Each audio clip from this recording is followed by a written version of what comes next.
Talking to Dr. Arain and Ms. Hussein. Dr. Arain is the outreach director for the Islamic Center in Nashville, Tennessee. And of course, Ms. Hussein is about to give us some information, Ms. Hussein, in reference to Pakistan, because you're the author of a history of the peoples of Pakistan. So let's pick up with you, Ms. Well, also I was thinking of personal memories when I was living in Pakistan in the early 70s. I remember sitting in Quetta, Baluchistan in Pakistan, talking to the wife of the Afghan consul there. And she was explaining how Afghanistan used to try to balance influence of the United States and the Soviet Union. And if they took some aid from the United States, they would take some aid from the Soviet Union to keep them balanced. Well, the next year, in 1973, I happened to be in Kabul switching planes during the coup when the Afghan king was exiled. I was in the airport, I saw all these soldiers, I didn't know what it was about, but later I realized it was a coup in Afghanistan. And then, of course, the year after that, Russia invaded Afghanistan. And we immediately started seeing Afghan refugees in Pakistan, and a lot of them looked like me. They were very pale-skinned, blue-eyed, and of course they dressed in Islamic garb. And then a lot of people mistook me for an Afghan refugee. So, as a member of the United States State Department, I taught at the International School of Islamabad. I saw the United States getting involved in this. We actually, one of my fellow teachers was smuggling arms into Afghanistan for the so-called mujahideen, the so-called freedom fighters against Russia. And of course, by 1979, we were actually paying Osama bin Laden, who became Al-Qaeda. We were paying these people, supporting them, building them training camps, building them bunkers in Afghanistan to fight the Soviet invasion.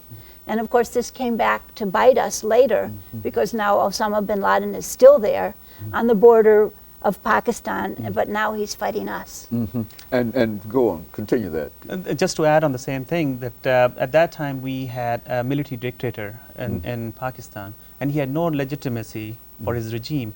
And in order to legitimize his regime, he used that opportunity of fighting against the Soviets. The CIA wanted us to fight against the Soviets and arm these mujahideens.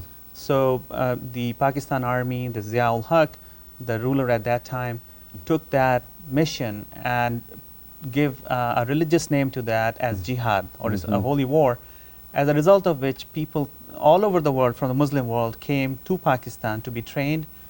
Not only the Afghans, refugees, they were trained, and all these people were armed to the teeth, and they were sent back to Afghanistan to fight the Soviets. At that time, the war carried on for several years, and then the Stinger missiles was the main addition in the armamentarium, and that really turned the war against the Soviets, and Soviets were forced to withdraw. So in 1989, Soviets withdrew. At that time, the US also bade farewell to Pakistan and the Afghan Mujahideen. There was no government installed at Kabul. And these Mujahideen, or freedom fighters, for acquiring the power and rule in Kabul, they started fighting each other. At that time, these people would have been rehabilitated by giving them, taking up in the paramilitary forces in Pakistan or Afghanistan or the army, we would not have had this chaos, what we are facing right now, because these are the same people, or the generations of the same people who we armed back in '89. And now it's a real question in reference to Pakistan and Afghanistan. Now, the Soviet Union was sort of the country that was able to hold both these countries together and have them cooperate in a real sense, because they were all fighting